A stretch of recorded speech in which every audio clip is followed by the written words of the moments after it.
So this is another melody writing question. It's just in a different key. Okay, it's the same opening though as the first video. So let's hear it, you might recognize it.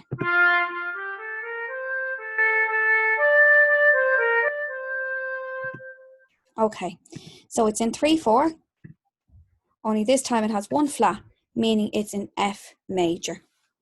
Okay, and I have my scale down the end here. That's for rough work. And as you can see, that scale starts on F. Okay, so bar 1 and 2, it's going to be my inspiration for bar 5 and 6. So let me just make that clear there on the page. Okay, so F, G, A, B, C, A, A. What I've done here is I've gone up to E, just because I felt like if I went downwards, but started down lower, it would be too low. Okay. Okay, so I've inverted it, but I just started on a higher note. You don't have to start on the exact same note. Okay. Now the key change. So it's different when you're in a key that has flats, as in the accidental is different. You work it out the exact same way. So you're in F and you're going to count to 5. 1, 2, 3, 4, 5. You get C. So your C goes at the end of bar 8, okay? And I've just used a different rhythm in this melody. The note before C in the alphabet is B, and you need to put a natural on that. If you look at your key signature, B is flat, and that's what you're actually changing, okay? But you work it out the exact same way as you work it out with a melody with sharps. So you're in F, count to 5, 1, 2, 3, 4, 5, you get C. You put the C down as your last note in that phrase, and the note before is natural, not sharp. Okay, so let's hear the second phrase.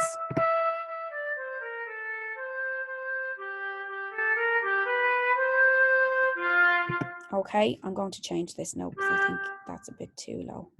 So let's hear that, sounds better. Okay, not bad. Right, so for phrase 3,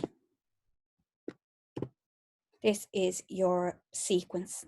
So for this one, I've taken the exact same pattern as bar 1. Okay, so bar 1 sounds like this.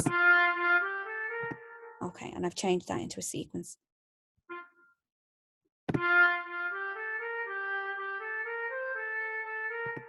Now, I've changed the end of this bar here so that it ties in with your cadence. Remember, at the end of this line, it's always a 2 to 5 cadence. So in your scale, 2 is G. I've put the G there. And 5 is C. And I've put the C there. And I just felt like this would go up too high if I didn't bring it. That's the way where it would be if I continued with the sequence. But you can start to come back down. You can change as many notes as you want to get closer to the cadence and make it run a bit smoother. Okay, so let's hear that.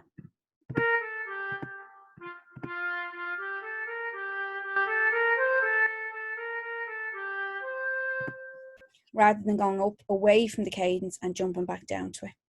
Okay, and again, I'm going to delete these bars so that you can see all 4 phrases.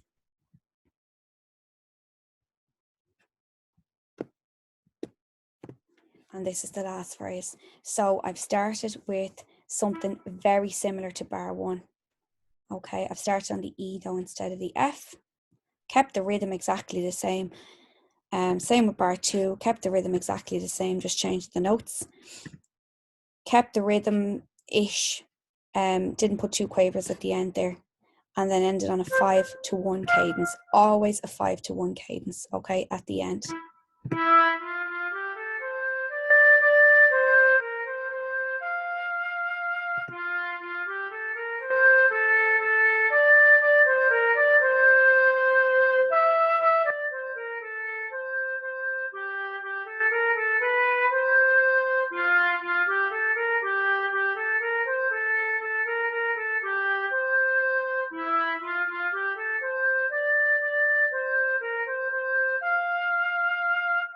Okay.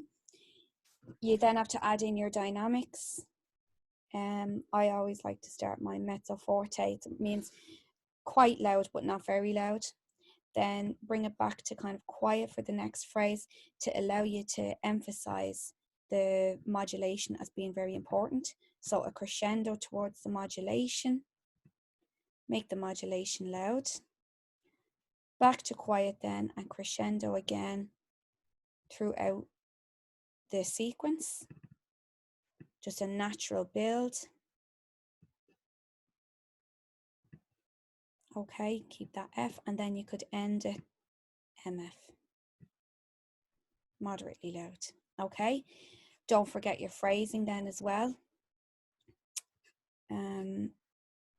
A little comma at the end of each line will work. You can do the big long line across it if you like, but a little comma at the end of every line will work.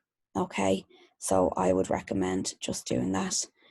I don't see the option for that. I'm sure it's here somewhere and I just don't see it, but you'll be able to write that in with your pencils. Okay.